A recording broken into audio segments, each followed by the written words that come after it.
Good evening, Manila. This last spot is actually the toughest spot to be in the entire day because maybe you are all exhausted from so many amazing sessions that you've already attended. But the next 30 minutes, hopefully, we'll help you level up and find real use cases for Gen AI. My name is Aditya, and I lead AppsFlyer's customer success team in CPAC. So customer success is what I do for my day job, and I am not an AI expert, but I consider myself a power user of ChatGPT.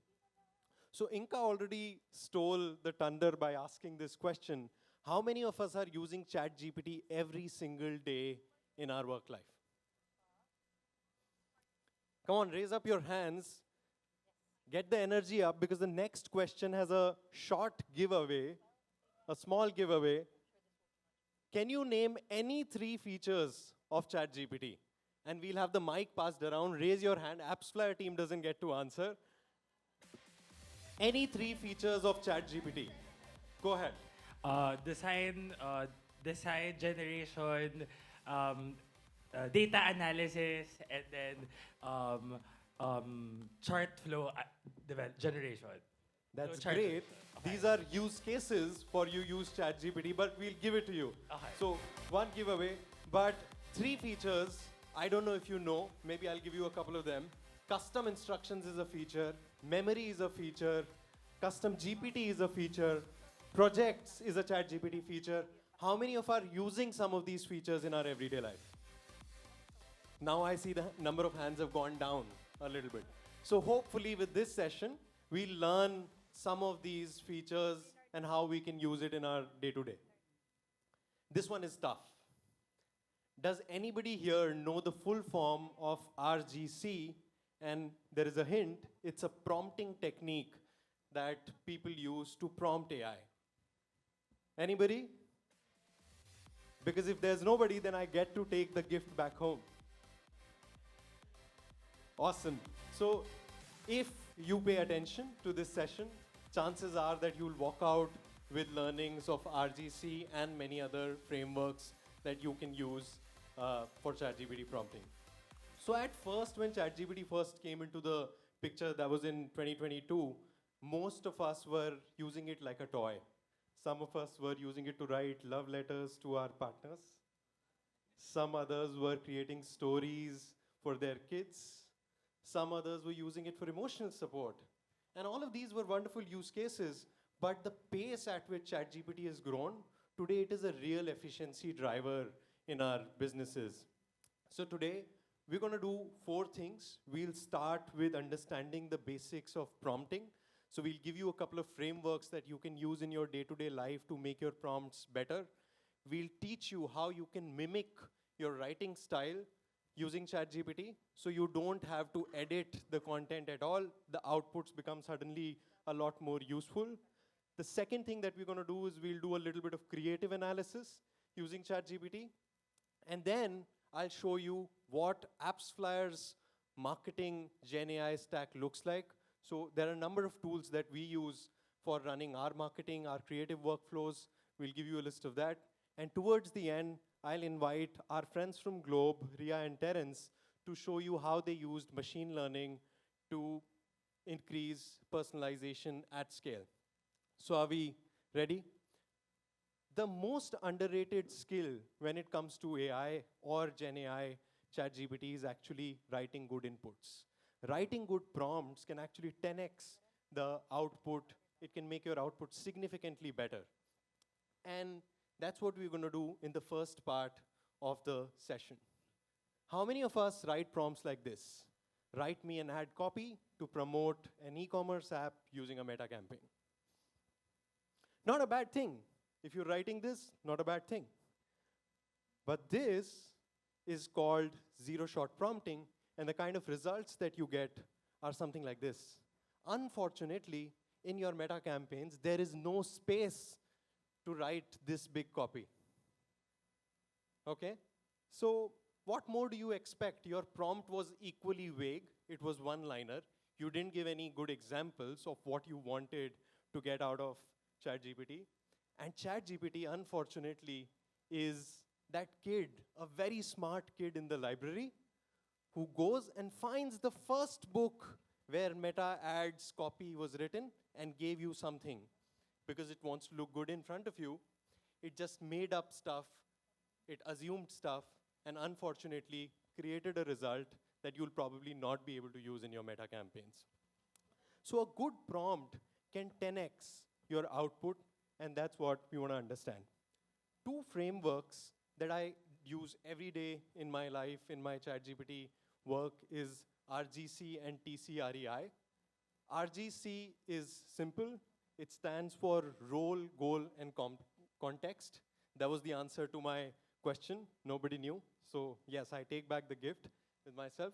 And TCREI is a little bit more advanced, and it contains a few other things like task, context, role, expectation, and instruction. Now, we're not going to get into TCREI because it's complex. I personally love RGC, use it all the time. So that's what we're going to explore today. Are we ready? So role in the RGC framework, it stands for the role that you want AI to understand, or the role that you want AI to assume while answering your question. The goal here is the result, the task that you want to achieve out of ChatGPT. And the context is all of the details, like boundaries, the tone, the do's, the don'ts, audiences. You can even throw in your past examples. Because we write meta ad campaigns all the time, I'm sure we have examples from the past that we can send.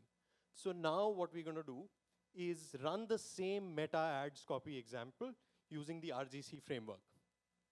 The role that we want to assign to ChatGPT this time is act like a seasoned copywriter or a marketing expert who's great at writing ad copies. So we've clearly explained to ChatGPT that this is the role that we want ChatGPT to assume while answering this problem. The goal is simple. Help me write short, punchy ad copies that I'm going to use in the meta campaigns. And then comes the context. This is the most important part, which can actually enable you to do a good prompt. Who's the target audience? Gen Z. Where do they live? Philippines. What kind of messaging do we want? Maybe a little bit cheeky. Then you can also throw in output formats like write an ad copy that is 150 characters maximum, use maybe 1 to 3 emojis in your ad copy, because we want to get out something that we will actually use in our meta campaigns. Now, you throw in this RGC prompt, and this is the result that you get. You have 5 different ad copies, limited use of emojis, punchy, that you can actually use in your meta campaign. Remember our earlier prompt? Look at this. This was the result. And now we'll compare the two results. So the bottom line that I'm getting to is 0-shot prompting, 1-shot prompting. These are great starting points, but if you actually want to use ChatGPT in your work day to day, then you need to do a little bit better when it comes to prompts, and you'll see your output become sometimes 10x, sometimes 100x better. Okay? How many of us are running meta campaigns? Wow, seems like we're sleeping. So this next section is especially relevant if you're writing ad copies, because now we're going to train ChatGPT to mimic our style. The way we write our meta copies, we'll train ChatGPT to do exactly that. So what we'll do is we'll take a few sample copies that we've used in our meta campaigns and see if we can write similar ad copies using ChatGPT. Quick tip, how many of us know Facebook ads library? Facebook ads library is a fantastic collection of ads that any brand was running, is running. So you can go to Google, search for Facebook ads library. And in this particular case, I'm searching for ads that AppsFlyer is running. And suddenly these ads will pop up. These are the 5 ads. I've selected 5 just randomly that we were running. And this is the ad copy that we were using in those campaigns. if you pay attention to these ad copies, one of the things that stands out is every ad copy has some hook. We're leading with a clear outcome-focused solution. And what we are going to do is ask ChatGPT to analyze these ad copies. So we want ChatGPT to analyze the writing voice, tone, structure for each of the ad copies that we've written. And output should be a consolidated bullet points with the tone. Our final prompt is basically a combination of all the ad copies, as well as our simple prompt of analyzing them. And then we have the output. So ChatGPT is extracting, I know you're probably not able to see it, but the voice, the tone, the structure, and the pattern across many of the ad copies that we've written. We're already done with the first step. We have the writing analysis now, and now we're ready to use this writing style in our meta ad campaigns. To use this writing style in the future, you can actually save it in ChatGPT and ask ChatGPT to remember this writing style as meta. Once you do that, ChatGPT will tell you that meta style is now saved and is ready to use for any of the upcoming use cases. And now you can write zero-shot prompts because you've already done all the heavy lifting. So now the simple prompt is give me 5 ad copies to pitch AppsFlyer's Protect 360 in meta style. And the result is this. There are 5 different ad copies. ChatGPT is actually explaining why a certain ad copy works. And then you can reiterate on top of it. So what you can do is give me all of the ad copies in a table, look at them, edit them using prompting techniques. Now, you could create multiple writing styles, one for your email.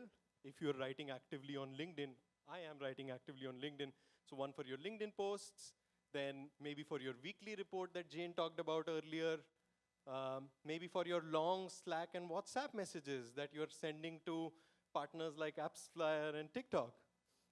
So once you have writing style analyzed and saved for all of these use cases, all you need to do is just write quick bullet points, and ChatGPT knows exactly how to write that email, that LinkedIn post in your particular style. So we'll move into our next use case, which is the creative analysis. And for this one, these are 10 actual AppsFlyer ads, again taken from Facebook Ads Library. And there are 10 different creatives.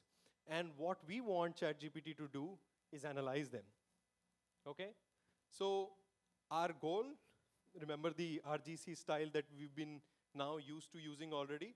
Our role here that we want to assign to ChatGPT is that of a creative analyst, somebody who understands creatives deeply.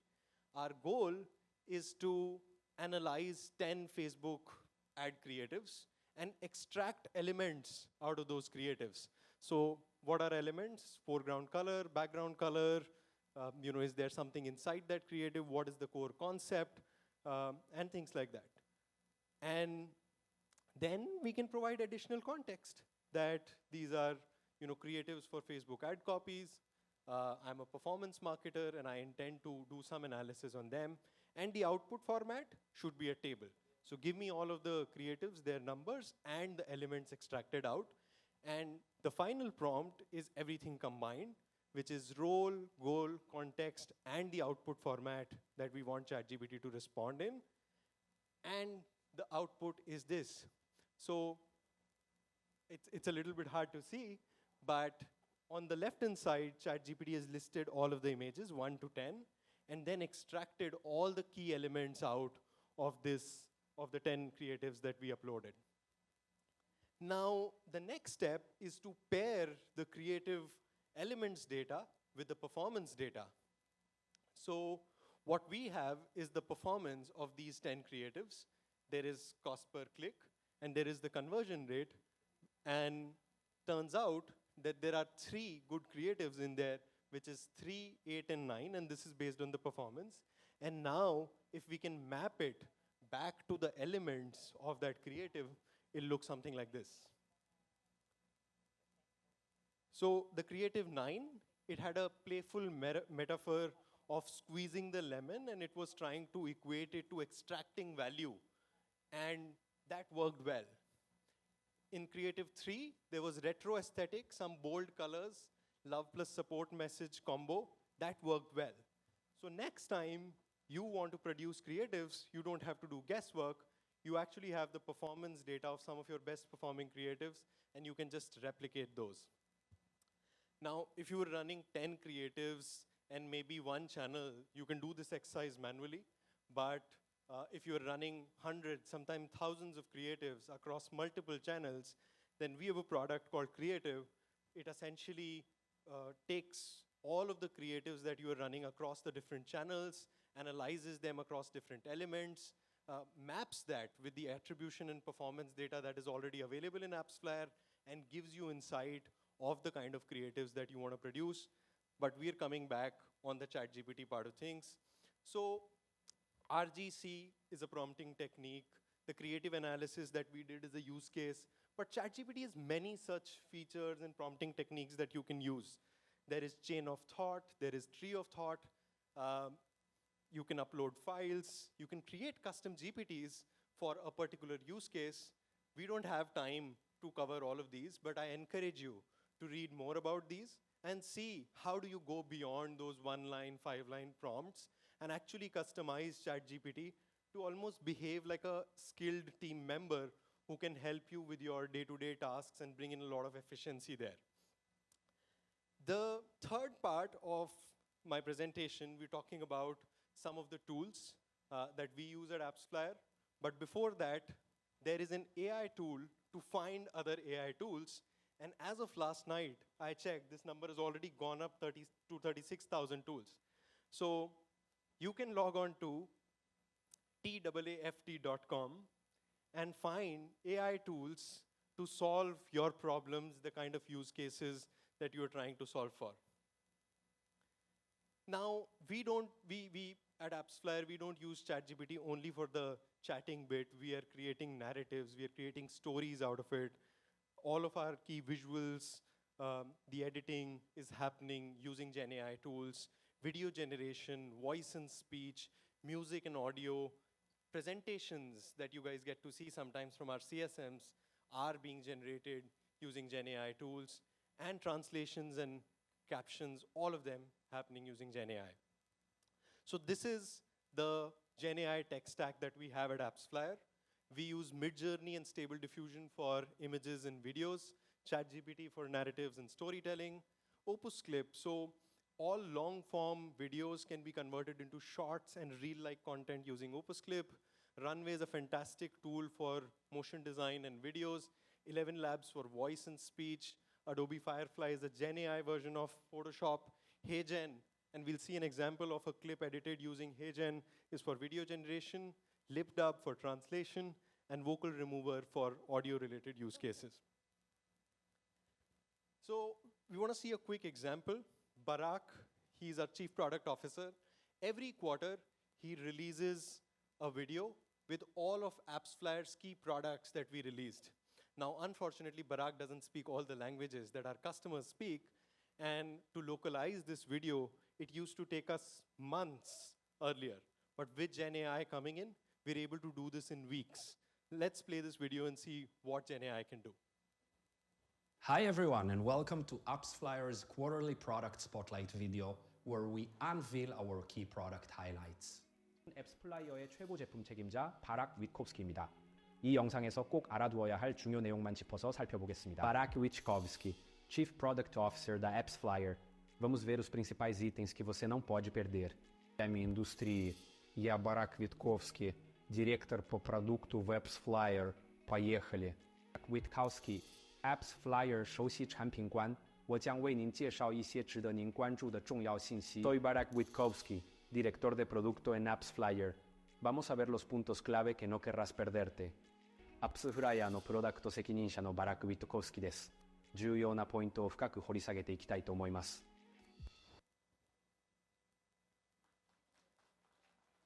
And huge ups to our marketing team for doing these kind of things, teaching us how to use GenAI. The bottom line is you don't have to be a developer, a coder, a data analyst to use AI. You can, bring your side of knowledge, your writing style, the way you think to AI, and combine it with your own personality to become the super you version. So if you're not using ChatGPT and the other Gen AI tools, I encourage you to start using them more often. But a quick recap before I close, it is not a magic black box. It is really a powerful toolbox that you can use every day. The better your prompt, the better your outcomes will be. When it comes to creatives, content, clarity, that's the biggest sweet spot where you can use Gen AI. So take it back to your teams, see how you can start using Gen AI from tomorrow, because you plus AI can create super you. And for the last part of the presentation, I want to invite two people from the Philippines marketing industry, from the Globe team, Ria and Terrence, to present something amazing that they did using machine learning, which is a slightly broader field outside of Gen AI to do personalization at scale.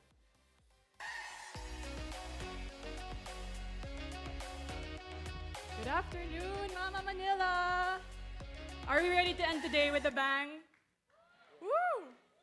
So, just wanted to introduce Terrence. We are in the presence of Sir Terrence Gocheco, who is the CRM delivery lead and also the lead of our AI data scientists. So please give us a quick round of applause for Terrence. Hello, hello. Thanks, Ria. Now, you might ask, what makes me qualified to talk about an AI use case? Well, did you know if you spell my name backwards, the first two letters are AI? So seriously though, we are from Globe Telecom, and just quick round of hands, quick survey. Is anybody here from Globe Telecom? Ooh! We totally didn't come here together, guys. So, on a more serious note, do we also have any Globe customers, currently or previous? Ooh, hey guys. If previous, let's talk later. But on a more serious note, actually, it's so nice to see you guys here because everything that we will be talking about today is for you. So, oops. It's clearly not AI. Customer marketing. With all of the content and notifications and all the advertisements you see day to day, having your ads and your marketing touches stand out has been the most important thing for marketers today. And so, how do we make all of the marketing touches that we do matter to our customer? That is the question that we wanted to answer today. And Terrence and I are so excited to share the story of Globe's journey into personalized AI marketing. This is really different from the way that we used to do it. And actually, the story starts because we think that Globe is in a unique position. We are able to enhance and use digital tools so that we can meet, and not just meet, but exceed the needs of our very important Globe customers. And why is this important? Because we believe that each and every one of you deserves to be treated right and to be given exactly what you need.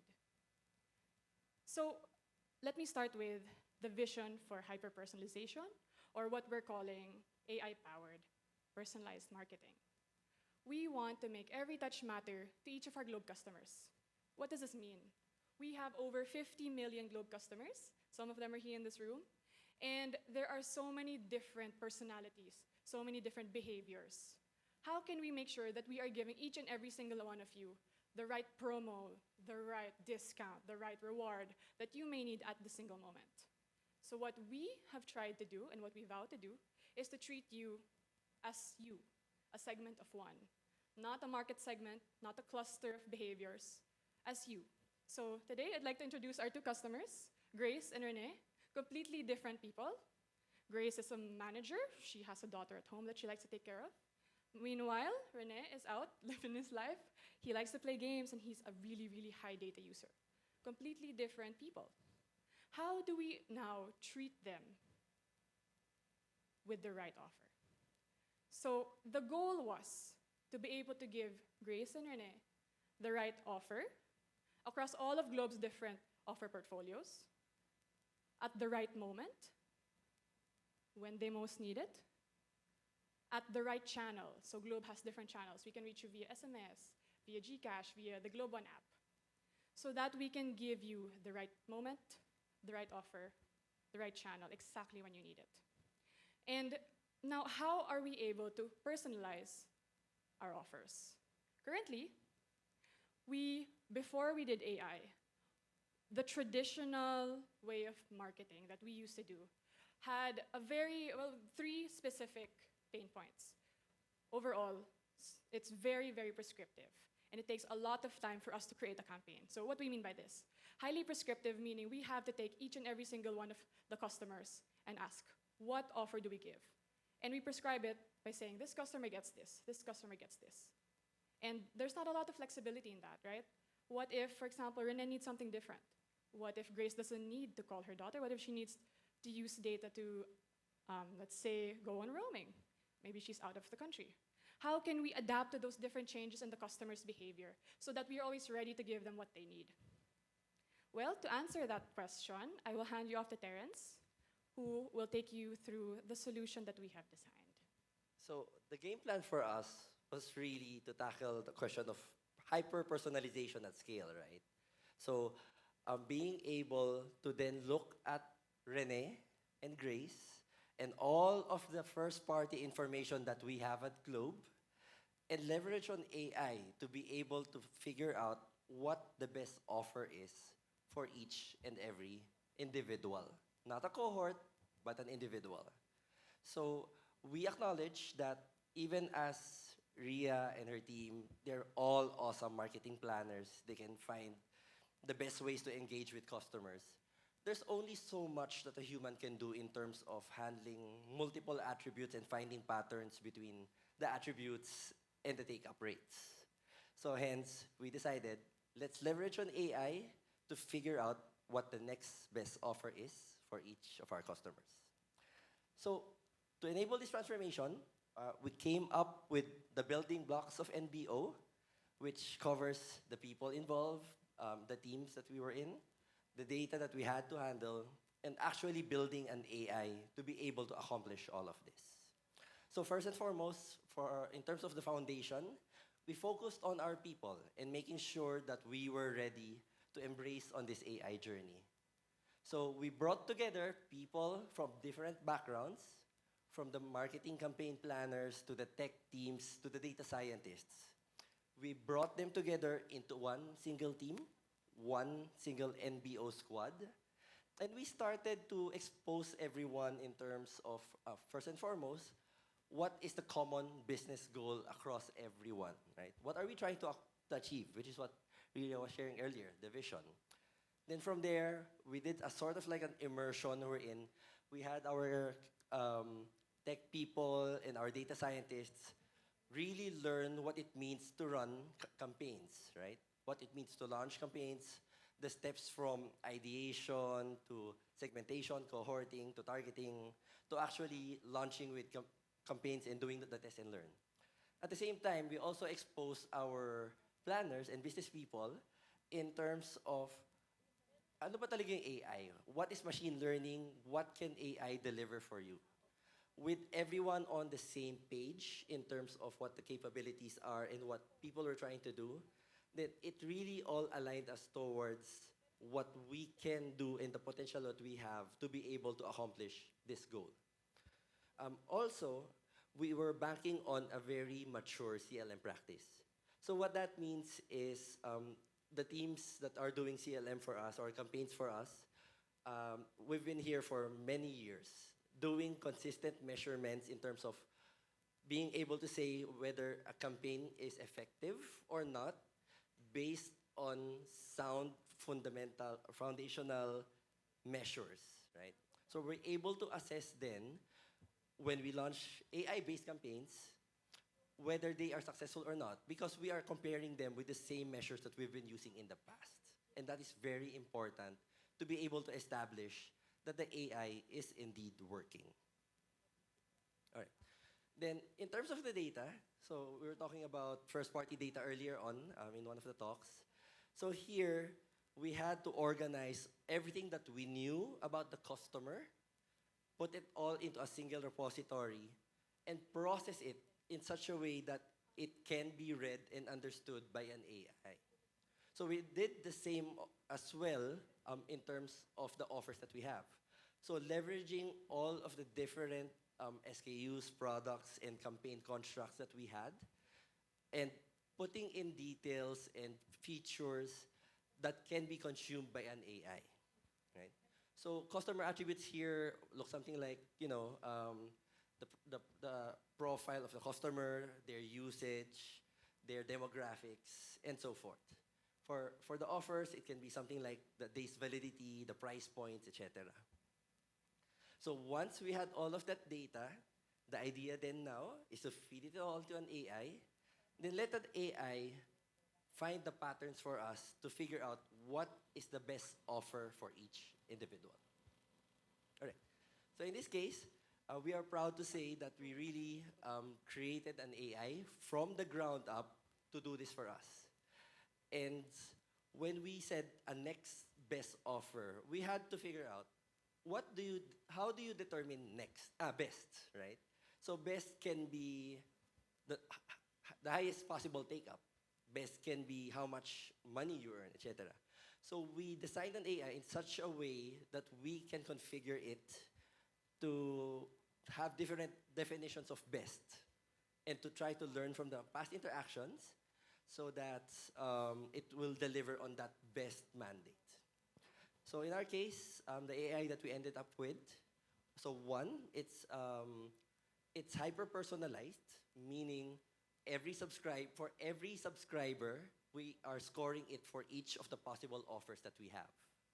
So if we have 40 or 50 million subscribers and 50 offers per subscriber, we would generate scores of up to 2.5 billion, can be every week or sometimes twice a week, to be able to really figure out what is best for Rene, what is best for Grace. So it's also contextual in the sense that we fed it all of the known first-party data info that we have for each and every one of our subscribers. And finally, it's a reinforcement learning type of AI, meaning as we try to experiment and show more offers to more customers, it will learn and adjust itself such that it will be able to maximize and deliver on what is best on the offers. So for us, it's really about engaging and making things relevant for the customers. So when we started this off, we used take-up as the basis for determining what is the most relevant for the subscriber. So I talked about the importance of measurement, and this is where AppsFlyer comes in, right? So as we have all of the customer and offer data, we feed it into the AI, we try an initial set of offers, all of the interactions that the customers have with us as we show the offers on GCash or on Globe One, we want to make sure that we understand how the subscriber was able to interact with the mobile app and how subscribers were taking up on the offers, right? So all of that information had to be fed back to the AI for it to learn on a continuous basis. And we use different tools, with AppsFlyer as one of them, to be able to accomplish just that. And speaking of the results, here's Ria to share the results of the pilot. Thanks, Terrence. So how well did NBO do? We piloted next best offer on 2 use cases. One where we wanted to upsell healthy customers, and the second where we wanted to retain or win back customers that were about to leave Globe. They haven't been active with us for a few months. So very proud to share that for our upsell campaigns, we have generated a 217% lift versus our previous campaign process. This is incredible for us because this allows us to generate even more engagement from people that we know load, for example, frequently, or we know that we can rely on them in terms of their purchase. For our retention campaigns, also proud to share that we have generated a 204% lift also. And I think what's most important for us, and especially for the team working on it, is before it would take 12 to 16 weeks to create a whole campaign and then analyze post-mortem, how is the campaign doing, what can we change. That's another 4 weeks. So let's say 12 to 16 weeks. After NBO, got it down to 2 weeks, 88% decrease in the time needed to create and optimize campaigns. So very big numbers for us, but I think what is the most important is what it means for people like Grace and Rene. And the reason why these numbers are so important to us is because we know that we have succeeded in personalization. Why is personalization and personalized marketing important for us? Because good marketing makes the company feel good, who won't feel good at 217% increase. Great marketing makes the customer feel good, but the best marketing feels like no marketing at all. And I think if you are able to double the people who would have taken your offer, or double the people who were about to leave but chose to come back, it means that we are giving them offers that they would have wanted, that they would have needed at that time. So reflecting on these big numbers, we now ask, what is next for NBO? And we always ask, what is next best for Globe? But what we want to continue to do is to ask what is next best for the customer. Because we believe that asking what is next best for you is how we make every touch matter. Thank you.